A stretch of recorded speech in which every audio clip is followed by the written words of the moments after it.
sustainability and green energy, Viking heritage, welfare system, new Nordic food. Welcome to Denmark Explained, where we explore the rich tapestry of Danish culture, one captivating story at a time. What does a massive Arctic island have to do with a small Scandinavian country? And how did Denmark come to control Greenland, one of the most remote places on Earth? Today, we're diving deep into a surprising and complex relationship that shaped both nations and still affects them to this day.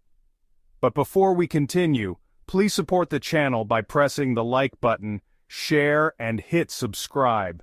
And if you want to see more, remember to click on the playlist link below in the description. Thank you.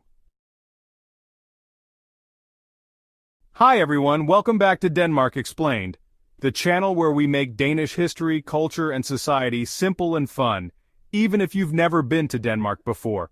Today we're asking, why was Greenland a Danish colony? And maybe even more importantly, why does that still matter today? So, let's travel back in time across icy seas and political landscapes and discover a connection that goes far beyond flags and borders.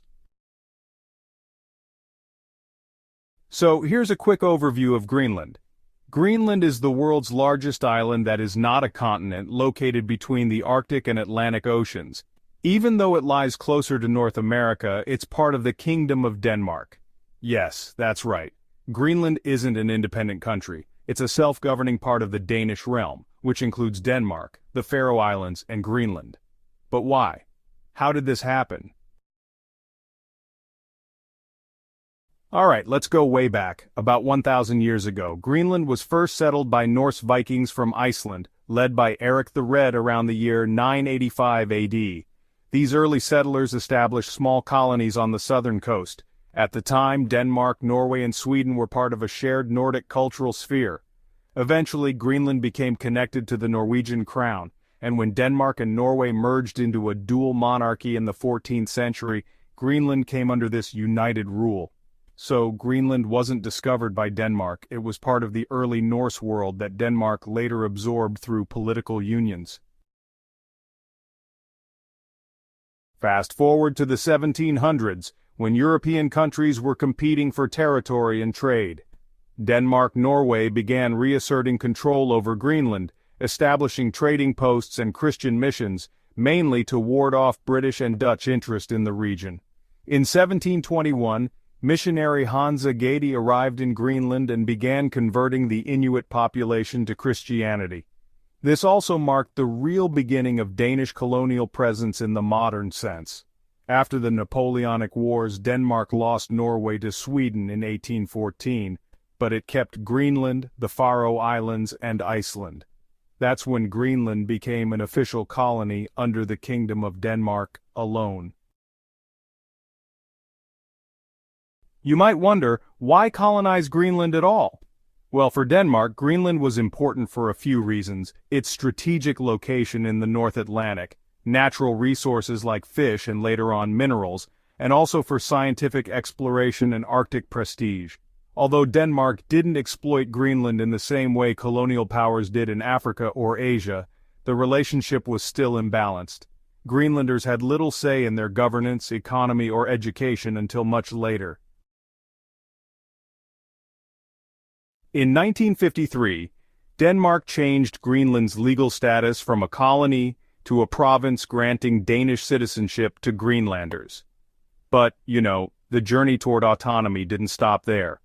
In 1979, Greenland was granted home rule, meaning it could govern its own internal affairs.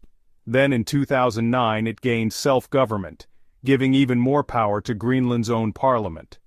Today, Greenland handles its own domestic policy, but Denmark still controls foreign affairs, defense, and currency. And of course, Greenlanders are Danish citizens. The modern relationship is built more on partnership than colonization, but it took a long time to get there. This history shapes how Denmark sees itself today, as a small country with a global reach. It also affects Greenland's path toward potential independence. Greenland has rich natural resources and increasing geopolitical importance due to climate change and Arctic navigation. Whether it stays within the Danish realm or becomes independent will be a key topic in the 21st century. Here's something to think about. Do you think Greenland should become fully independent or continue as part of the Danish realm? Type A for independence or B for partnership with Denmark in the comments. Greenland was never just a colony in the traditional sense. It was part of a long, intertwined Nordic history that turned into a colonial relationship, and later evolved into a partnership that's still changing today. If you enjoyed learning something new about Denmark, Greenland, and their fascinating shared story, don't forget to like, subscribe, and hit the bell so you don't miss the next episode of Denmark Explained. Tak for I dag. See you next time. We hope you enjoyed this video. Feel free to share your thoughts in the comments below. Don't forget to like, share, and subscribe. It really helps us bring you more amazing content. Join us here at Denmark Explained, where we uncover the wonders of Danish culture, one story at a time. See you in the next video.